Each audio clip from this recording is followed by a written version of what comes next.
안녕하십니까? 발터 카스퍼 추기경님의 자비 네 번째 강의 시작하겠습니다. 오늘의 주제는 네 번째 강의 곧 예수님께서 전하시는 하느님의 자비라는 주제입니다. 먼저 여러분들과 함께 질문을 던져봅니다. 저자는 4장에서 무엇을 하는가, 무엇을 이야기하는가만이 아니라 무엇을 하고 있는가, 이런 질문을 한번 던져보면 조금 더 이 책의 흐름과 또 핵심 내용을, 핵심 메시지를, 흐름을 잘 또 파악할 수가 있겠습니다. 오늘은 그래서 한번 살펴보자면 신약 성경, 특히 예수님의 가르침과 행적, 신약 성경이 전하는 아주 핵심 내용이죠. 이 모든 것을 자비라는 주제로 이렇게 통일성 있게 엮어서 제시하려고 한다라고 정리를 해보면 좋을 것 같습니다. 어떤 이야기가 있는가? 이 책에서 다루는 내용들은 신약 성경에 나오는 유년 시절 이야기, 그 다음에 예수님의 공생활, 하느님 나라 복음 선포, 또 그분의 가르침과 행적, 비유 말씀, 또 예루살렘으로 오르는 순환의 길, 최후의 만찬, 십자가상 죽음과 부활, 그리고 사도 바오로의 신앙 고백에 이르기까지 그 모든 신약 성경의 내용들을 자비라는 주제로 하나로 이어주는 것으로 저자는 우리들에게 제시를 해주고 있다라는 겁니다. 굉장히 흥미롭죠. 예수님의 모든 가르침과 행적과 비유, 모든 것을 하나의 주제로 연결시킬 수 있다는 것은 굉장히 좋은 소식이죠. 물론 그 다양성을 없애서는 안 되겠지만 그 전체가 하나의 맥락 안에서 이어진다는 것은 우리가 잘 이해해 볼 수가 있어야 하는 것이죠. 첫 번째는 바로 이사이의 구루터기에서 햇순이 돋아나리라 라는 주제로 예수님의 유년기사와 혹은 공생활의 전사, 앞에 나오는 이야기겠죠. 전사라는 내용을 갖고 그 안에 담겨있는 신학적인 내용이 도대체 무엇인지를 살피고 있는 것이 저자가 하고 있는 일입니다. 그런데 저자의 주장에 의하면 그 예수님의 유년기 시절의 이야기는 앞으로 전개될 복음서의 모든 이야기를 미리 요약해 놓은 것 같다. 어떤 요약이냐? 바로 하느님의 자비라는 주제가 요약적으로 전사의 유년기 시절 이야기에 제시되어 있다라는 것이죠.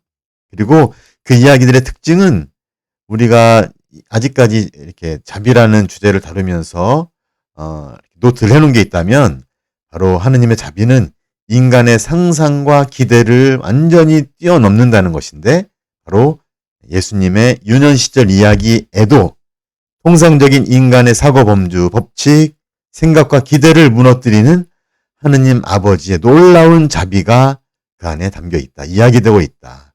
상상을 초월하고 경탄을 자아내는 새로움이, 그 자비로운 모습이 담겨 있다라는 그런 말씀이죠. 123쪽을 이야기합니다. 두 번째 주제는 이제 본격적으로 예수님의 공생활 이야기를 다루고 있는데 바로 예수님의 모든 공생활 이야기는 결국 하나의 초점이다. 뭐냐? 하느님 아버지가 어떻게 자비로운지를 드러내는 것이야말로 예수님의 모든 것이 집중되어 있다라는 것이죠. 복음의 핵심은, 우리가 예수님 그리스도의 복음을 볼 때 핵심은 예수님을 통해서 이 세상에 오심으로써 하느님 나라가 지금 여기에서 시작되었다는 것이 복음의 핵심입니다. 그런데 바로 그 예수님이 하시는 일을 통해서 그분이 어떤 분이신지까지도 드러난다는 것이죠. 그분의 신원. 그래서 그분이 하시는 일은 도대체 어떤 일인가? 그것은 곧 자비의 행위였다. 의지할 곳 없는 사람들, 가난한 사람들, 힘없고 보잘것없는 사람들에 대한 사랑의 행위가 그분이 하신 일이고, 그것은 바로 하느님 아버지께서 어떤 분이신지를 드러내 보여주시는 것이다. 메시아, 사람들이 기다려야 할, 고대하고 준비해야 할 메시아가 어떤 분이신지가 바로 예수님을 통해서 이야기되고 있다라는 걸 보여준다라는 것이죠. 특히 예수님의 많은 고통받고 힘들어하는 사람들을 향해 가지고 계셨던 예수님의 가엾은 마음이 드셨다. 스플랑크니스테이스라는 이 단어, 이게 동사죠. 동사를 통해서 가엾은 마음이 드셨다는 그런 이야기를 통해서 예수님이 어떤 분이신지, 또 나아가서 하느님 아버지가 어떻게 자비로운 분이신지를 드러내주고 있다라는 이야기를 전해주고 있습니다. 그런데 구약 성경과 또 차별되는 것이 있다. 무엇인가 하면 하느님의 자비를 모든 사람을 위해서 최종적으로 예수님께서 선포하신다는 것이죠. 모든 일을 위해서, 그리고 최종적으로 선포하신다는 것이 신약성경 예수님을 통해서 드러난 하느님의 자비와 구약성경의 자비의 어떤 차이점이라고 말할 수가 있을 것입니다. 뭐 똑같은 하느님이시고 똑같은 자비로우심이지만 결국에 예수님을 통해서 그 아버지의 자비가 어떤 것인지 최종적으로 드러나고 실현되었다라는 것이죠. 어떻게 보여주셨는가? 바로 죄인들과 세리들과 친구가 되심을 통해서 그것을 최종적으로 선포하셨다. 특히 하느님을 우리들의 아버지로, 아버지로 알려주심으로써 우리가 하느님 아버지와 아빠하고 부르는 관계를 맺도록 불러주셨다라는 것이죠. 이것은 다시 말하면 우리가 믿는 하느님께서는 저 멀리 하늘 위에서 우리를 내려다보시는 분이 아니라 우리 가까이 계시는 분이고 멀리 계시지 않고, 그리고 우리가 살고 있는 이 지상의 삶을 주관하시는 분이시라는 거. 자비로우신 분이라는 것이죠. 예. 그렇게 생각해 볼 때 이렇게 설명하십니다. 130쪽에 우리는 모든 것 안에서 아버지 하느님의 손길을 느끼고 어느 상황에서든 그분의 보호를 받고 있음을 의식하며 공경을 겪을 때 그분께 간청할 수 있습니다. 우리는 아무런 감정도 없고 의지할 힘도 없는 무한한 우주에서 사는 것이 아닙니다. 우리는 우연히 생겨났거나 목표 없이 무의미하게 진화한 존재가 아닙니다. 다시 말하면 우리는 고아가 아닙니다. 라고 이야기하시는 것. 바로 예수님이 보여주신 하느님은, 알려주신 하느님은 자비로우신 아버지로서 늘 우리 곁에 우리를 보살피고 보호하시는 분이시라는 것이 예수님께서 우리들에게 알려주신 최종적인 하느님 아버지의 모습이다. 자, 세 번째는 자비로운 성부에 관한 예수님의 비유 말씀을 다루고 있는데요. 여기서는 특별히 두 부분을 다룹니다. 하나는 착한 사마리아인의 비유, 두 번째는 되찾은 아들의 비유인데, 착한 사마리아인의 비유에서는 이런 이야기였죠. 누가 우리의 이웃입니까? 얘기했을 때 예수님께서 이런 말씀하시죠. 고통을 겪고 도움을 필요로 하는 사람과 이웃이 되어주는, 그들에게 이웃이 되어주는 사람이야말로 진정한 이웃이다. 그들이 우리의 이웃이다. 이런 이야기를 하시면서 우리가 이웃이 되어주라고 하신 말씀이죠. 사실은 예수님이 그런 이웃이라는 말씀이겠죠. 또 한편으로는 되찾은 아들의 비유를 통해서 그동안 몇 번 언급되었던 하느님의 자비와 그분의 정의를 새롭게 연결시키려고 하시는데요. 예, 카스퍼 추기경님이 이 비유를 통해, 근데 이 비유를 통해서 예수님께서 결국에 우리들에게 보여주고자 하시는 것은 무엇인가? 또 죄인들을 너그럽게 대하시는 예수님께서 하는 이 비유를 통해서 하느님의 더 크고 높은 정의가 어떤 것인지를 드러내려고 하셨다는 것이죠. 이 비유의 핵심은 뭐냐? 이 비유에서 아버지의 자비가 어떤 모습으로 드러나느냐? 바로 아들의 권리를 되돌려주는 것으로 드러난다. 그 아버지의 그 자비롭게 받아주시는 모습을 통해서 나중에 어떻게 됩니까?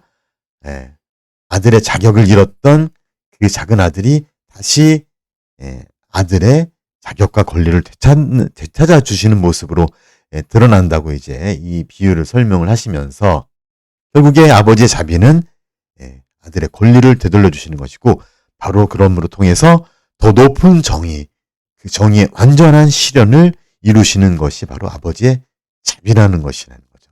이 그 자비는 어떤 것이냐?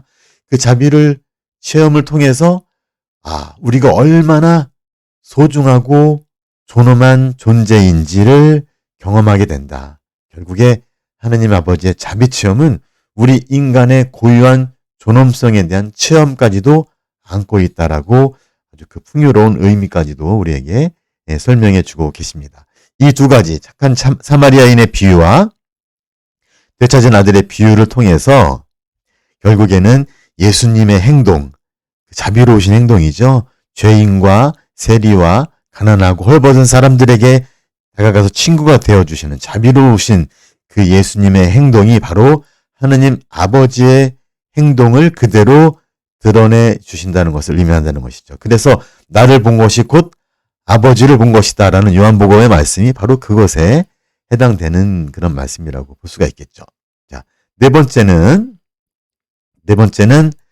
우리와 모든 일을 위한 예수님의 현존이라는 주제인데요. 여기서는 어떤 내용을 다루느냐 하면 예수님의 공생활에서 가장 극적인 부분이라고 할 수 있는 예루살렘을 향해서 가시는 여정과 또 예루살렘에서 있었던 마지막 일들에 대한 이야기입니다. 그것까지도 하느님 아버지의 자비가 어떻게 드러나는지를 보여주는 이야기로 카스퍼 추기경님은 우리들에게 설명해 주고 계신데요. 자, 예수님의 십자가는 자비의 결과였다. 그분이 공생활 내내 보여주셨던 자비로운 모습의 종착역은 바로 십자가였고 예수님은 예언자들의 운명을 통해서 당신이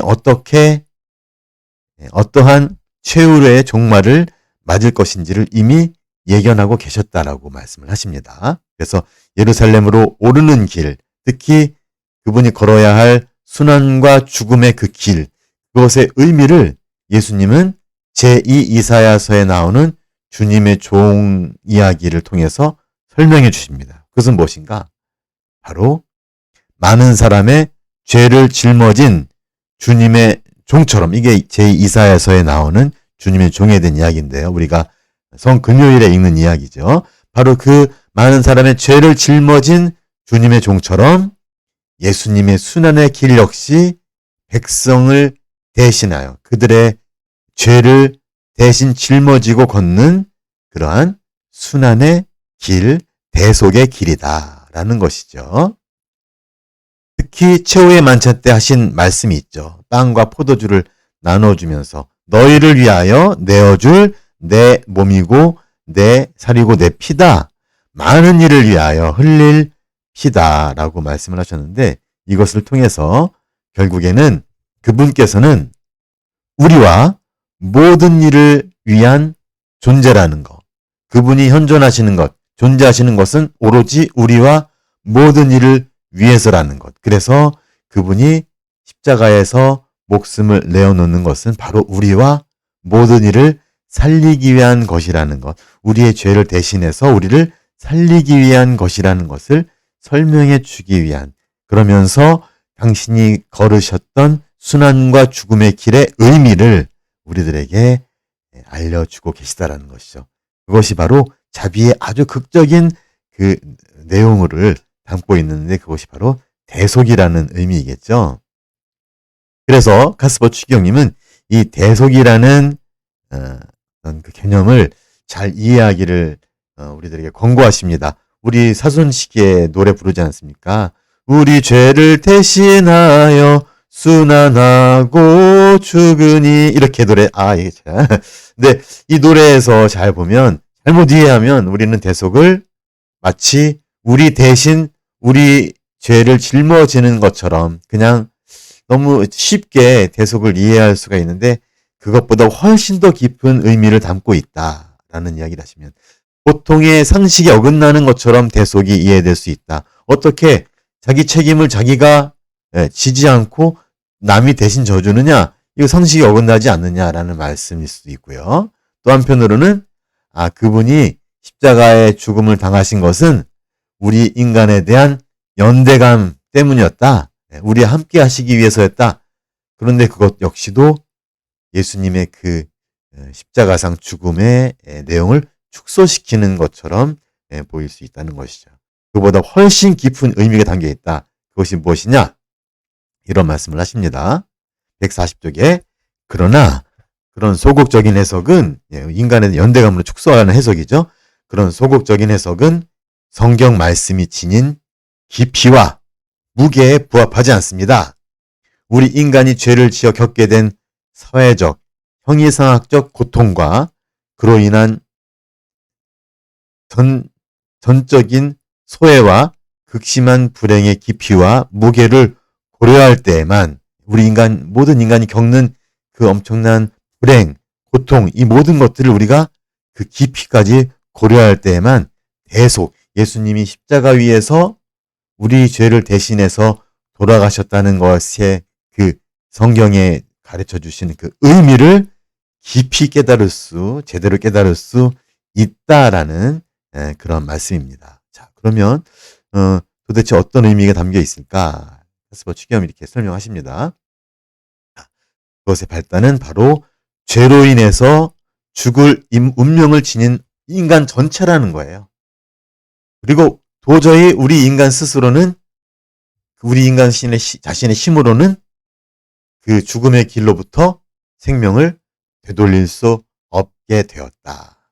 도저히 불가능하다. 그래서 악이 악을 낳고 끊임없이 그 악의 굴레 속에서 살아갈 수밖에 없는 인간의 운명이다. 죽을 운명이다. 그렇기 때문에 우리 죄를 대신해서 죄를 자발적으로 당신이 자발적으로 짊어지신 겁니다. 어쩔 수 없이 끌려가면서 짊어지신 게 아니라 스스로 당신 자유로 온전히 그 죄를 대신해서 짊어지신 것이고, 그것은 그 의미는 우리 인간 삶 안에서 자행되는 악에 대한 하느님의 자비로운 처신이고 정의를 지키려는 처신이다. 이게 지난번부터 계속해서 강조되어 온 것이 아니겠습니까? 하느님의 자비는 우리 죄와 또 죄로 인한 또 악으로 인한 고통과 그 소외 현실을 묵과하는 것이 아니다. 값싼 어떤 그런 감정이 아니라는 겁니다. 그분이 자비를 베푸시는 것은 정의를 회복시키기 위한, 우리를 해방시키기 위한, 그렇기 때문에 대속이라는 것의 그 진정한 의미는 바로 생명을 되돌리기 위한 것.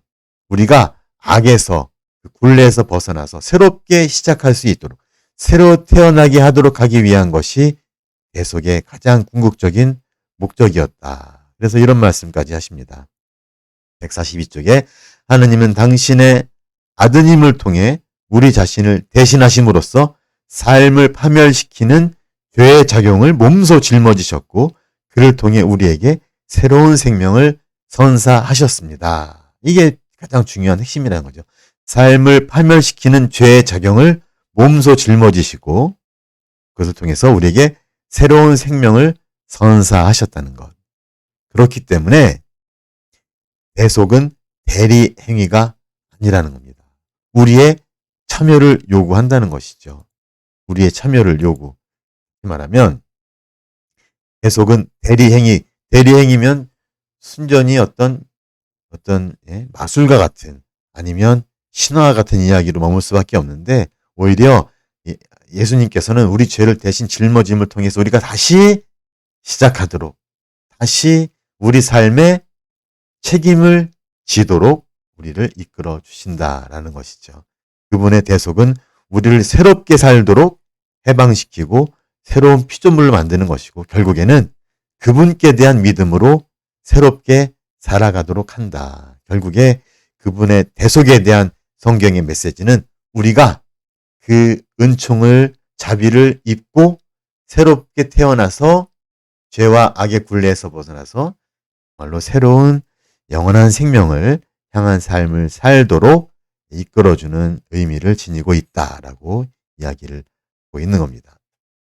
자, 다섯 번째 주제는 하느님의 자비와 정의, 우리의 삶입니다. 이것은 이제 사도 바오로의 십자가 신학과 또 연결시켜서 이야기를 전개시켜 나가시는데요. 이야기 전개 보시죠. 앞부분에는 인용기사와 그 다음엔 공생활, 그리고 예수님의 비유, 그 다음에 예수님의 십자가와 죽음과 부활, 그리고 나서 사도 바오로의 십자가 신학을 이야기하면서 사도 바오로 역시도 그런 대속을 부활의 관점에서 깊이 숙고한 그 결과가 사도 바오로의 서간에 담긴 내용이다. 특히 그리스도의 죽음과 부활에서 하느님의 정의가 드러나는 것을 보았는데 그 정의는 바로 단죄하고 처벌하는 정의가 아니는 의롭게 하는 사람을 의화시키는 정의라고 사도 바울은 이야기합니다. 그것은 다시 살게 하고 새롭게 시작하게 하는 자비의 행위이기도 하다라는 것이죠. 이거 다시 한번 자비와 정의가 연결된다는 것을 이야기해 주는 것이고요. 특히 그 자비는 희망을 선사하고 생명과 자유를 누릴 여지를 마련시켜 준다. 더 나아가서 그리스도인이 누리는 자유에 대해서 사도 바오로는 이야기하는데 그 자유를 두 가지 차원에서 이야기를 합니다. 하나는 율법과 자기 스스로 의여하려는 그 욕심과 또 세속 재물의 노예로부터의 해방으로서의 자유고요. 또 다른 하나는 하느님과 다른 이들을 위한 보다 적극적인 차원에서의 자유겠죠. 바로 사랑 안에서 효력을 발휘하는 그런 자유를 우리에게 선사시켜 주신다는 것이죠. 이게 바로 사도 바오로의 신학에 잘 드러나 있다라는 것이고요. 특히 사도 바오로의 신학에서 가장 중요한 부분이라고 할 수 있는 필립비서 2장에 나오는 하느님의 자기 비움. 여러분은 예수 그리스도께서 지니셨던 마음을 간직하도록 하십시오. 그분께서는 하느님과 같은 분이셨지만 그것을 자연스러운 것으로 여기지 않고 오히려 당신 자신을 비우셨다라고 이야기가 나오죠. 자기 비움. 이게 케노시스라고 얘기하는데 자기를 온전히 비우고 내려놓으시는 그런 의미입니다.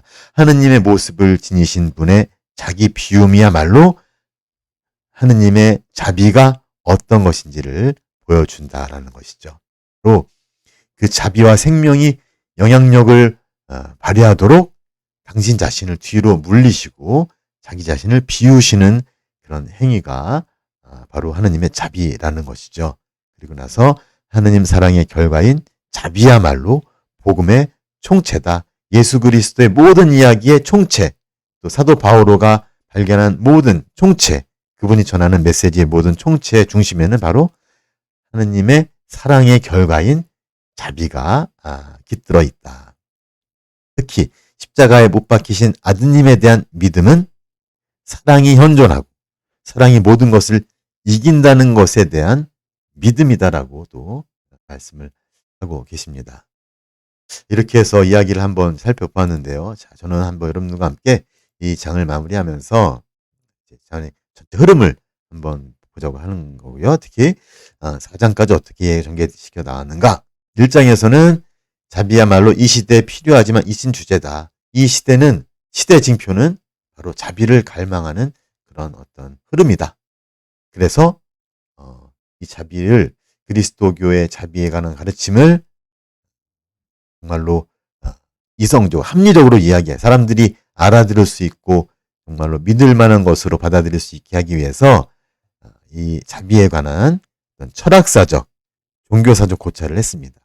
철학자들이 또 종교들이 어떻게 이 주제를 다루고 있는지, 그 다음에 그리스도교 신앙의 가장 핵심으로 이제 돌아와서 성경으로 가자는 것이죠. 특히 그 중에서 구약은 어떻게 하느님의 자비를 전하고 있는지, 그리고 오늘 예수님, 신약 성경에서 특히 예수님은 어떻게 자비를 전하고 있는지를 살펴보았습니다.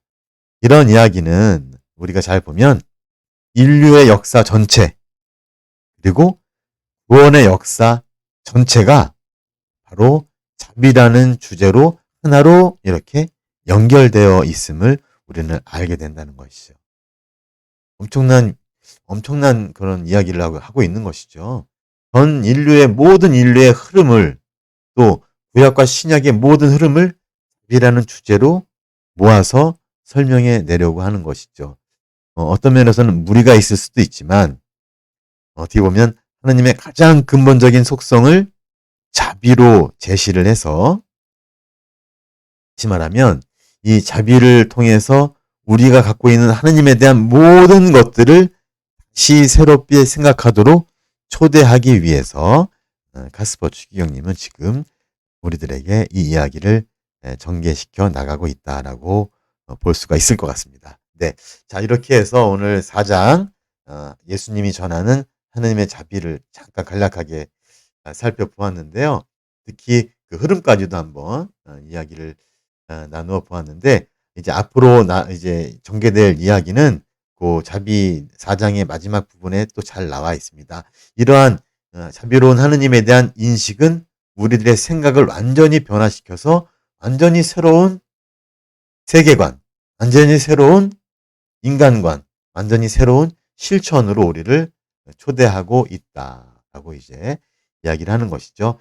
그래서 이 책의 가장 중요한 주제가 자비라고 한다면 아직까지 카스퍼 추기경님이 하신 것은 그 자비를 성경의 어떤 근거를 통해서 자비를 근거 지으려고 했다라고 정리를 해볼 수 있을 것 같고요. 그렇게 성경에 의해 근거 지어진 자비가 앞으로 어떻게 예 구체적으로 새롭게 전개될 것인지는 이제 앞으로 나올 이야기들을 통해서 우리가 잘 또 내용을 파악할 수 있을 것 같습니다.